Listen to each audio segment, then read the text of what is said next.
साथियों, ये आपकी मेहनत थी जो इस कुरुक्षेत्र लोकसभा में हम 2 विधायक चुनकर आए।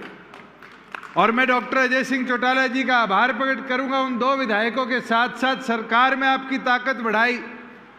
एक नहीं 3 चेयरमैन सरकार में आपकी पार्टी ने नियुक्त करने का काम किया। उसके बाद जब हमारे एमसी के चुनाव हुए तो लोग कहते थे ये तो गांव की पार्टी है, बारी बारी ये कहा जाता था ये तो गांव की पार्टी है।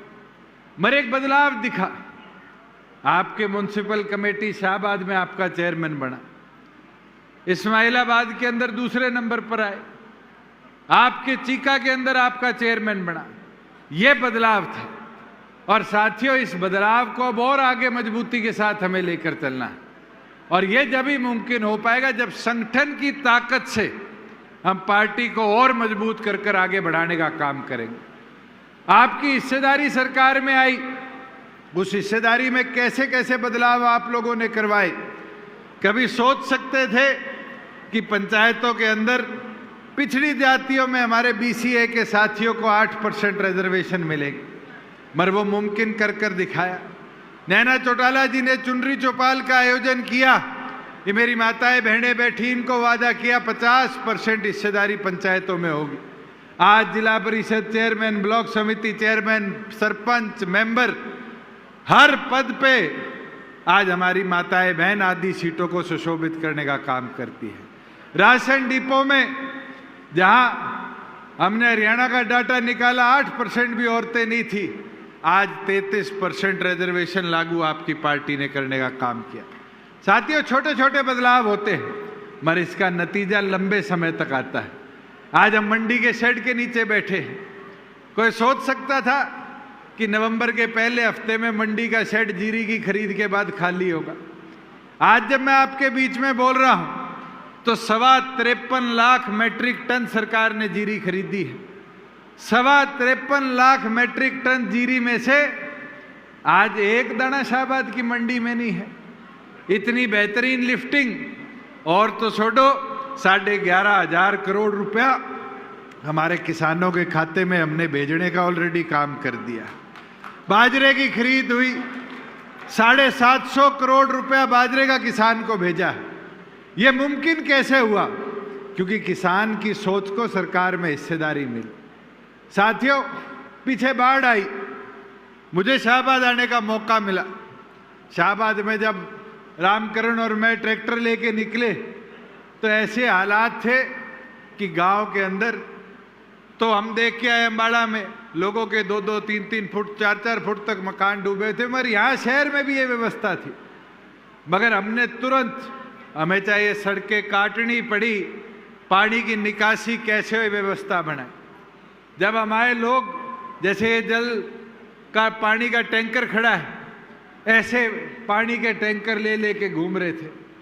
हमने घंटों के अंदर बोतलें के ट्रक भिजवाने का काम किया कि घरों के अंदर जो लोग बैठे थे, जो अपने आशियाने शहर में नहीं छोड़ना चाहते थे, उनके लिए पीने की पानी की व्यवस्था कराई जाए। एसडीएम ऑफिस के अंदर खाने की व्यवस्था कराई गई।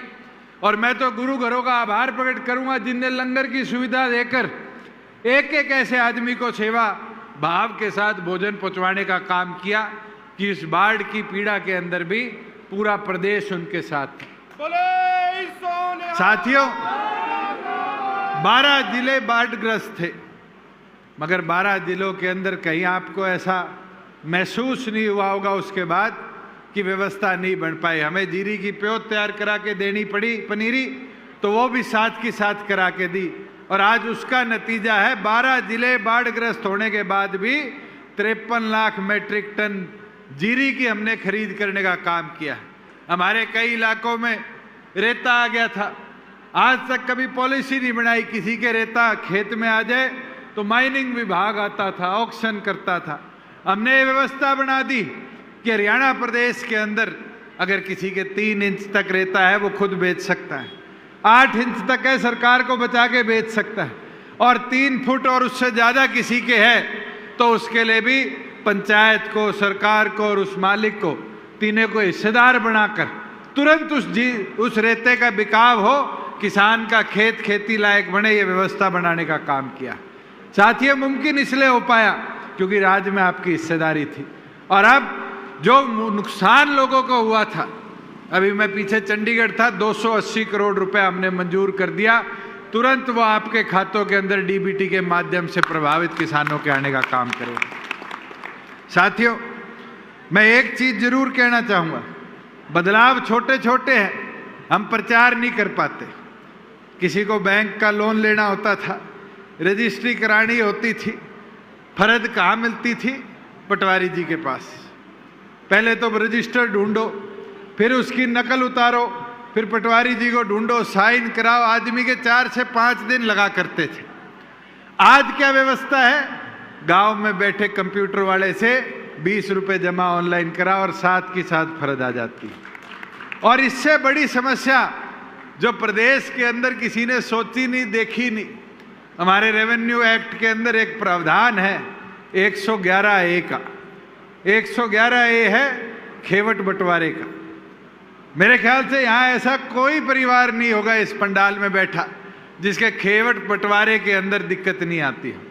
मगर हमने व्यवस्था बना दी और 1 नवंबर से हरियाणा डे से लागू कर दिया कि हर पहले और तीसरे वेडनेसडे को जितने रेवेन्यू अधिकारी हैं वो रजिस्ट्रेशन का काम नहीं करेंगे, वो तहसीलों में बैठकर 111A जो नया बदलाव आया है जिसमें 6 महीनों में खेवट के बंटवारे होंगे, इनकी सुनवाई कर इनका फैसला करने का काम करेंगे। साथ ही इसका लाभ मिलेगा। और अब तो डिजिटल ड्रोन मैपिंग से हमने प्रदेश भर के 1-1 इंच को मैप करने का काम किया है और उसका लाभ मिलने लग गया। आज लाल डोरा मुक्त गांव हमने बनाने का काम कर दिया। किसान की जमीन जो कभी उसको ढूंढने में या कहीं दूर रहता था, उसके कागज पूरे कराने में समय लगता था, आज 2 मिनट में कंप्यूटर से निकाल सकता है। साथियों, ये कांग्रेस के लोग कहते हैं कि ये तो पोर्टल की सरकार है। इनको बताने का काम करो कि पहले मुआवजा 1 रुपया, 5 रुपया, 2 रुपया दिया जाता था चेक काट कर। ये पोर्टल के फायदे से किसान के खाते में उसकी फसल का पैसा भी, उसका मुआवजा भी हम तुरंत पहुंचाने का काम करते हैं। मैं तो आपसे प्रार्थना विनती करता हूं कि इन चीज़ों को आगे बढ़ाने का काम करो। अभी सब्जी मंडी के साथी मिलके गए प्रधान जी और कह रहे थे, जी आपने कोरोना से पहले 2% सब्जी मंडी पे फीस लगवा दी, उसको 1% करवा दो, हमारा भला हो जाएगा। मैं ये वादा आपको करता हूँ कि 1 जनवरी से पहले इसको कोशिश करके तो 0 करवाने का काम करेंगे, नहीं तो 1% लाकर आप लोगों की इस डिमांड को पूरा करवाने का कार्य करेंगे। वही साथियों, आज प्रमोशन में रिजर्वेशन की बात थी। ये हमारे सारे विधायकगण इकट्ठे होकर आते थे ईश्वर सिंह जी के साथ कि एससी को रिजर्वेशन दो, एससी की रिजर्वेशन बढ़ाओ। आज मैं खुशी के साथ कह सकता हूं कि पिछली सितंबर 1 तारीख से हरियाणा प्रदेश में जितनी प्रमोशन हुई है सरकारी, उन सब के अंदर 20% एससी को रिजर्वेशन देने का जो वादा आपका था वो हमने पूरा करने का काम किया है। और वही जो एक वादा हमारा मंदिर बनाने का था, अभी ईश्वर सिंह जी बता रहे थे कि 3 एकड़ जमीन फाइनल कर दी है और हमारे रविदास जी का मंदिर वहाँ पर जल्द कुरुक्षेत्र के अंदर उसका निर्माण कार्य भी हम शुरू करवाने का कार्य करेंगे। साथियों, वहाँ मैं आपको एक विनती आग्रह करता हूँ। आज पार्टी की मेंबरशिप अभियान चल रहा है, आप लोग भी घर घर तक जा रहे हैं, मगर घर घर तक जाकर 2 विषयों पर ध्यान जरूर रखने का काम करना है। पहला विषय, जो हमारी माताएं बहनें बैठी, आप 50% आबादी हो, आप बदलाव ला सकते हो उस 50% के अंदर। इस 50% आबादी को मेंबरशिप में जोड़ने का काम करो। और साथ में महिला सखी जो हमने बूथ लेवल पर बनानी है, उस मुहिम को आगे लेकर जाओ। जिस दिन आपने महिला सखी बूथ पर बना दी, 19,500 बूथ हरियाणा प्रदेश में है, 19,500 सशक्त मजबूत हमारी माताएं बहनें कार्यकर्ता के तौर पर बूथ पर काम करेगी। वही बूथ योद्धा का काम है। आज के दिन हमारे कई जिलों में बूथ योद्धा का काम बहुत गति के साथ हुआ। पीछे मैंने कुरुक्षेत्र का रिव्यू किया, थानेसर में काम नहीं शुरू हुआ, पर मैं साथियों को बधाई देता हूं, इन्हें 15 दिन के अंदर थानेसर के प्रति एक बूथ पर बूथ योद्धा बनाने का काम किया। ऐसी मुहिम को आगे लेकर चलेंगे तभी जाकर आपकी संगठनिक ताकत बढ़ने का काम करेगी। और ये संगठनिक ताकत छोटी नहीं है। मुझे पिछले 10 दिनों के अंदर एक बार पहले और आज दूसरी बार आने का मौका मिला राजस्थान से। राजस्थान भी बदलाव चाहता है, और जो नारा डॉक्टर अजय सिंह चौटाला जी ने दिया था कि चाबी का निशान होगा, मुख्यमंत्री किसान होगा, साथियों ये वादा आपको करता हूं, आप सबकी भी जिम्मेवारी लगेगी। ये जितने स्टेज पर साथी खड़े हैं, इनकी छुट्टी 5 तारीख तक थी कि लोकसभा की रैली बढ़िया कर दे। अब कल से इनका भी सामान पैक होकर, इनकी भी ड्यूटियां लगाकर वहां भेजेंगे। भी फौजी कह रहा था स्माइल, मेरी स्माइल छोड़, अब सबकी देख राजस्थान सुनकर स्माइल कैसी है। ये जोश और उत्साह है, और यही जोश और उत्साह राजस्थान विधानसभा के ताले की चाबी बनकर भी जाएगा और उस सरकार के अंदर भी सशक्त हिस्सेदारी बनाने का काम करेगा। साथियों, मैं तो आज आपको कहता हूं, सबके कोई ना कोई भाईचारा, व्यापारिक लिंक, रिश्तेदारियां राजस्थान के अंदर है। आज लग के उनको फोन करो और उनको बता दो जिम्मेवारी लगी, और सामान उठाकर अगले 15-17 दिन वहां लगा कर आओ। और आप लोग जाओगे, वो बोलते हैं ना, बूंद बूंद घड़ा भरता है, बूंद बूंद समंदर, वो ताकत विशाल बनानी पड़ेगी। और मैं मानता हूं कि जो परिवर्तन राजस्थान चाहता है, उस परिवर्तन का एक अहम हिस्सा आप लोग बनने का वहां पर काम करोगे। इसके साथ साथ मैं तो एक चीज जरूर कहूंगा, खुशी है कि हम जो मुहिम को आगे लेकर चल रहे थे बुजुर्गों का सम्मान बढ़ाने की, उसको अब 1 जनवरी से 3000 रुपये ले जाने का काम कर पाएंगे। मगर साथियों, अगर इसको और गति देनी है तो अपनी ताकत को यहाँ भी बढ़ाना पड़ेगा, यहाँ भी सशक्त बनना पड़ेगा। ये लाडवा वाले साथी खड़े हैं, मेहनत करनी पड़ेगी। जब तक घुसोगे नहीं, जब तक गांव में जाकर नए साथियों को लाओगे नहीं, ये ताकत ऐसे नहीं बढ़ेगी। साथियों, जब अपन ने पार्टी की शुरुआत करी थी तो एक आदमी को छांट कर, चुगाई कर कर, मुझे याद है शाहबाद की सीट की बात थी, पार्टी ने डॉक्टर साहब के चर्चा कर कर टिकट अनाउंस कर दी। मगर फिर ये जितने साथी खड़े हैं कुरुक्षेत्र के, वो सारे साथी रामकरण के साथ पहुंचे दिल्ली और कहा कि जिम्मेवारी चुनाव की हमारी है, हम जिता के लाएंगे, रामकरण को चुनाव लड़ा दो। पार्टी ने चुनाव लड़ाया, और मुझे लगता है मुझे तो एक बार दोपहर को आने का मौका मिला था, मगर ये आप सबकी मेहनत थी कि इस लोकसभा सीट के अंदर इसी प्रकार से चीका की, जहाँ चौधरी ईश्वर सिंह जी को लड़ाया।